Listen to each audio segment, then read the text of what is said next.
savais que les tronçonneuses ont été inventées pour faire accoucher les femmes? Oui, oui, à la base, elles ne servaient pas à couper du bois, mais bien à donner la vie. En fait, au XVIIIe siècle, quand le bébé restait coincé dans le bassin de la mère, ils devaient couper l'os pour le faire sortir. Et pendant près de 300 ans, ils ont fait ça avec un simple couteau.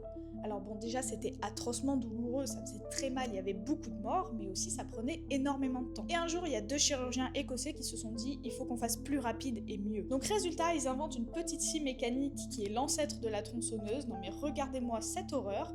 Bon, je vous rassure pas, c'était tout aussi atroce niveau douleur, mais par contre ça allait beaucoup plus vite. Et ensuite, quelques années plus tard, il y a un médecin qui décide d'améliorer l'outil, donc qui crée cette scie qui tourne en continu, donc ça va encore plus vite, mais c'est vrai que c'est tout aussi douloureux. Et il faudra attendre la fin du 19e siècle avant que la césarienne sous anesthésie générale arrive, et donc cette pratique est totalement délaissée, et la tronçonneuse avec. Et là, plot twist, il y a un bûcheron américain qui est tombé par hasard sur cet outil, et qui s'est dit que ça pourrait lui servir pour couper du bois. Et il dépose donc un brevet pour la première scie à chaîne sans fin. Et au fil des années, les ingénieurs ont modernisé la tronçonneuse pour donner celle qu'on connaît tous aujourd'hui.